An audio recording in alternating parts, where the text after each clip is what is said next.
नहीं देखो बड़ा वधिया माहौल है क्योंकि वो गुरु नानक की धरती जिथे उन्होंने इंसान नू किरत करनी नाम जपना ते वंड छकना का जिहड़ा संदेश दिता सीगा और उस जगह ते जाके तो हमेशा हर इंसान जिहड़ा अपने आप नू खुशकिस्मत समझदा और यही दुनिया ते सुनेहा मैनू लगदा कि सानू सारिਆਂ नू पहुँचाउणा चाहीदा कि जदों ये तीन चीज़ां आ जाण किरत करनी नाम जपना ते वंड छकना मैनू लगदा उहदे विच इंसानियत दी और जिंदगी दी सारी फिलॉसफी इकट्ठी होके उहदे च आ जाती है।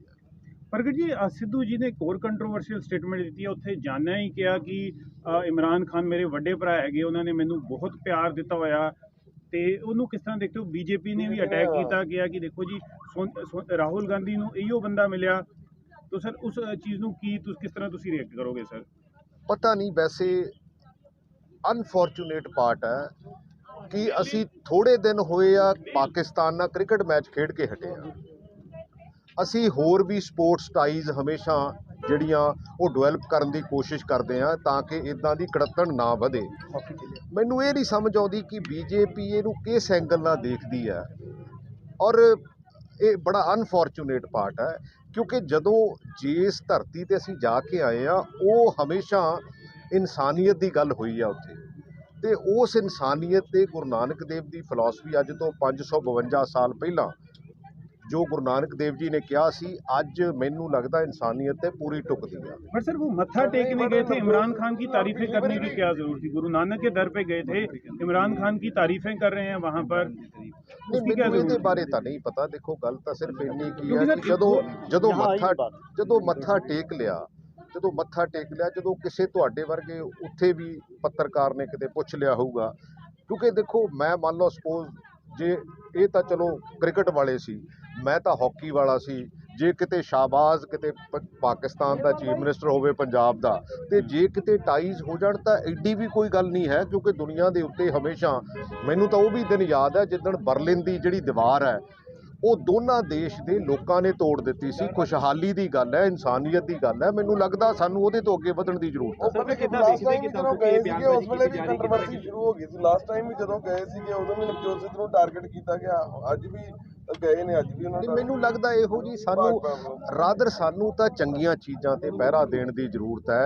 सानू इशूज़ दीयां गल्लां करन दी जरूरत है। हमेशा डाइवर्शन हुंदी आ मैं ये भी समझदा क्योंकि देखो मीडिया का किते ना किते इहदे विच क्योंकि डेमोक्रेसी का जिहड़ा चौथा पिलर है उन्होंने हमेशा पॉजिटिव रोल प्ले करना चाहिए क्योंकि ਇਹਦੇ ਵਿੱਚੋਂ ही सारा कुछ निकलता हैगा और मैनू नहीं लगता क्योंकि साडा अज साडी इंपलॉयमेंट कित्थे हैगी आ साडे पिछले समय दे विच क्योंकि मैं समझदा मोदी जी ने जिहड़े आह 3 कानून वापस लए आ फिर भी मैं कहना 1 साल बाद चाहे 700 किसानां दी उहदे विच शहादत हुई आ पंजाब दा बहुत वड्डा नुकसान होया और उहदे बावजूद भी मैं तो उन्हां दा फिर भी धन्नवाद करदा क्योंकि जिहड़ी सिख कौम है ना हमेशा जदों कुछ अचीव कर लैंदी आ उहदे तो बाद भी हमेशा उस परमात्मा का भी धन्नवाद करती है तो कई उस इंसान का भी धन्नवाद करती पर देर आए दुरुस्त आए कुछ तो ठीक होया। सो इस करके सानू इस तो अगे वधण की जरूरत है। प्रगट जी इदां लगदा कि एक स्पैशल वेलकम भी मिलता हमेशा नवजोत सिद्धू नहीं चंगी गल है सैलीब्रिटी आ उहदे च की प्रॉब्लम है। मान लो सपोज हुण कई इहो जिहे मिनिस्टर हुंदे आ जिन्हां नूं राजपुरे तो गाह नहीं कोई जाणदा हुंदा। हुण साडी ये कसूर तां नहीं ना है भी जे सानू कोई हिंदुस्तान दे विच जां वर्ल्ड दे विच क्योंकि पार्टिकुलरली स्पोर्ट्स करके या पार्टिकुलरली किसी उस फील्ड के होने करके जे रिकोगनाइजेशन मिलती है तो फिर मैनू नहीं लगता ये कोई माड़ी गल हैगी है। सर बीजेपी का ये भी कहना है कि अगर नवजोत सिंह सिद्धू के इमरान खान के साथ अच्छे रिलेशंस हैं तो उन्हें ये क्यों नहीं कहते कि क्रॉस बॉर्डर टेररिज्म जो है वो बंद करें, हथियार भेजना बंद करें, पंजाब में ड्रग्स भेजना बंद करें। तो नवजोत सिंह सिद्धू सिर्फ उनकी तारीफें करते अपने क्लाउड को यूज क्यों नहीं करते नेशनल इंटरेस्ट के लिए? ऐसा है देखो आप इसको जैसे मर्जी इसको चला सकते हो। हम ये भी कह सकते हैं कि क्योंकि भाई हिंदुस्तान हमारा है पाकिस्तान उनका है क्योंकि हम हिंदुस्तान के लिए दृढ़ है क्योंकि हम जब हिंदुस्तान का झंडा हाथ में लेके क्योंकि मैं 10 साल कप्तान रहा हूं जब हिंदुस्तान का झंडा लेके जाते हैं तो हम हिंदुस्तान की बात करते हैं। ये डिफरेंट बात है कि हाँ भाई कोई बंदा वहाँ का भी उस टाइम कैप्टन था, वो क्रिकेट खेला हुआ था, आज वहाँ का प्राइम मिनिस्टर। अगर इमरान खान प्राइम मिनिस्टर ही ना बनता तो फिर क्या ऐसी बात थी? क्योंकि वाजपेयी जी गए, मोदी जी खुद गए। जब मोदी जी जफ्फी डालते हैं बीजेपी को कुछ नहीं, सारा कुछ ठीक लगता है। भाई वो तो एक मेरे को अभी याद नहीं आ रहा, किसी के उसमें चले गए थे, किसी का जन्मदिन मनाने चले गए थे, नवाज शरीफ जी का। और ऐसी बातें हमें करनी नहीं चाहिए, क्योंकि हमें हमारी प्रॉब्लम्स और हैं, लेकिन पॉलिटिकल सिस्टम उसको डाइवर्ट और तरह करता है। तो मेरा ख्याल नहीं कि हमें ऐसी बातें करनी चाहिए। अगर जी जो किसानों ने कह दिया कि जब तक संसद में नहीं होंगे रिपील तब तक वो बैठे रहेंगे, एमएसपी का भी ऐड कर लिया, तो अब कुछ डिमांड उठ रही है कि लोगों उनकी डिमांड तो पूरी कर दी है, तो खाली कर देने चाहिए रोड, तो इससे आगे रखने चाहिए। नहीं, देखो, कॉन्फिडेंस बिल्डअप करना चाहिए। बीजेपी ने ये अच्छा एक स्टेप लिया है। ये ठीक है कि कैप्टन अमरिंदर सिंह वो डिज़ाइन करते थे, बीजेपी उसके बैक में थी, अकाली दल उसको सपोर्ट करता था।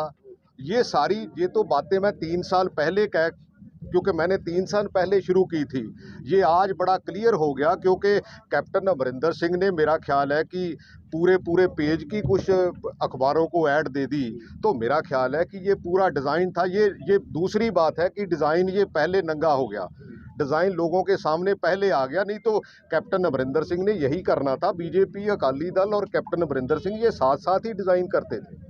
एक वो ड्रग का इशू है, उसमें विक्रम मजीठिया जो हाई कोर्ट में चले गए हैं, आप उसमें क्या कहना चाहते, रिपोर्ट खोलनी चाहिए? भाई देखो, मैं तो कभी आज तक किसी का नाम नहीं लिया। मैं ये कहता हूँ कि ये हमारी एक इशू है। It is a administrative come social problem, क्योंकि एडमिनिस्ट्रेटिवली पिछले समय में हमारी लड़ाई कैप्टन अमरिंदर सिंह से भी रही है। मैं तो आज भी हमेशा ये कहता हूँ कि जो इश्यूज़ हैं, आज भी हमारा इरिगेशन का इशू अभी खड़ा है, उसके ऊपर काम करने की ज़रूरत है। हमने सिर्फ जो पावर परचेज एग्रीमेंट है, उसकी जो क्लॉजेज है, जो स्पेशली फाइनेंशियल क्लॉजेज है, उसको रद्द किया है। इसलिए किया है कि वो पंजाब के फ़ायदे में नहीं है, और जो ऐसी क्लॉजेज हैं जो पंजाब के बिल्कुल अगेंस्ट है, हमने उनको रद्द किया है।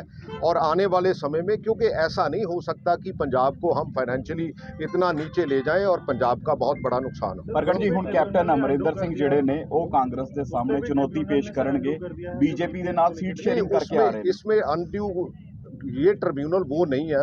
बेसिकली तो हमने इसको, जो अथॉरिटी है उसको भेजा है, भी हमारे साथ ये जाती हुई है, इसको रिव्यू करके पिछले 6 साल की परफॉर्मेंस देख के उसको रिव्यू करो, ताकि पंजाब का नुकसान ना। सर, जिस दिन सीएम गए नवजोत सिंह सिद्धू ने, कोई बात नहीं है यार, जिसको भी टाइम मिला, जिसको भी चांस मिला, मान लो सपोज मेरे भी कुछ फंक्शन थे, लेकिन मैंने ये महसूस किया कि हाँ भी मेरे को वहाँ जाना चाहिए, जो जहाँ से गुरु नानक फ़िलासफ़ी शुरू होती है, वहाँ जाना चाहिए। मैंने विज़िट किया और वहाँ अपना रिगार्ड पे किया है। और मेरा ख्याल है कि ये फ़िलासफ़ी दुनिया में आज की तारीख में, जहाँ बहुत सी स्पीड आ गई, दुनिया में बहुत सी ऐसी चीज़ें हो रही हैं जहाँ इंसानियत शर्मसार भी हो रही है, इस फ़िलासफ़ी को आज से 500 साढ़े 500 साल पहले से भी ज़्यादा कारगर जो हो सकती है, अगर इस फिलॉसफी को हम आगे लेके बढ़े। प्रगट जी, कैप्टन अमरिंदर सिंह जिहड़े ने विरोधी बन के कांग्रेस के सामने हुण खड़े हो रहे ने, और वो कह रहे ने बीजेपी दे नाल सीट शेयरिंग करके मैं चोण लड़ूंगा। ये पहला भी विरोधी सीगे, ये तां नंगे थोड़ा जिहा पहला हो गए। सच्ची गल है, सारे जने इकट्ठे सी, बीजेपी डिज़ाइन करदी सी, कांग्रेस तो कैप्टन अमरिंदर सिंह सी। ये ठीक है भी साडी पार्टी ने इहनूं पहला नहीं देखा, पर मैं तो 3.5 साल पहला ये गल चिट्ठी लिख के लिखी सी भी हाँ बई ये की करन डए आ तुसीं, क्योंकि तुहानूं याद होना मैं उदों भी पिछे लै जाना, जदों हरजीत सिंह सज्जण आए सी हिंदुस्तान दे विच, हिंदुस्तान दी सरकार ने उन्हां नूं तिन्ने फोर्सेस दा गार्ड ऑफ ऑनर दिता सी। फडणवीस नाल ते खट्टर नाल मुलाकात कराई सी, खट्टर जी नाल, और कैप्टन अमरिंदर सिंह ने उदों उन्हां नूं मंदा चंगा बोलिया सी कि खालिस्तानी आ। ते जे वो खालिस्तानी हुंदे ते गौरमेंट ऑफ इंडिया ने उन्हां नूं स्टेट गैसट क्यों बुलाया सी, उन्हां नूं तिन्ने फोर्सेस दा ऑनर क्यों दिता सी, दोने चीफ मिनिस्टर्स नाल मुलाकात क्यों कराई सी। इस करके ये डिज़ाइन जिहड़ा है एक डिफरेंट डिज़ाइन आ। इस करके साडे देश दे लोकां नूं ਅਸੀਂ ਮਾੜੇ ਪਾਸੇ ਨੂੰ ਨਾ ਤੋਰੀਏ, ਕਿਉਂਕਿ ਸਾਡੀਆਂ ਸਮੱਸਿਆਵਾਂ, ਸਾਡੀ ਐਜੂਕੇਸ਼ਨ, ਸਾਡੀ ਨੌਜਵਾਨ ਪੀੜ੍ਹੀ, ਸਾਨੂੰ ਉਹਨੂੰ ਸਮੇਂ ਦਾ ਹਾਣੀ ਬਣਾਉਣਾ, ਉਹਨੂੰ ਇੰਪਲੋਏਬਿਲਿਟੀ ਤੱਕ ਲੈ ਕੇ ਜਾਣਾ, ਉਹਨੂੰ ਚੰਗੀ ਸੋਚ ਦੇਣੀ, ਸਰਕਾਰਾਂ ਦਾ ਇਹ ਕੰਮ ਹੁੰਦਾ। ਸਰਕਾਰਾਂ ਦਾ ਇਹ ਕੰਮ ਨਹੀਂ ਹੁੰਦਾ ਕਿ ਅਸੀਂ ਕਿਸੇ ਨੂੰ ਮਾੜੇ ਪਾਸੇ ਨੂੰ ਲੈ ਕੇ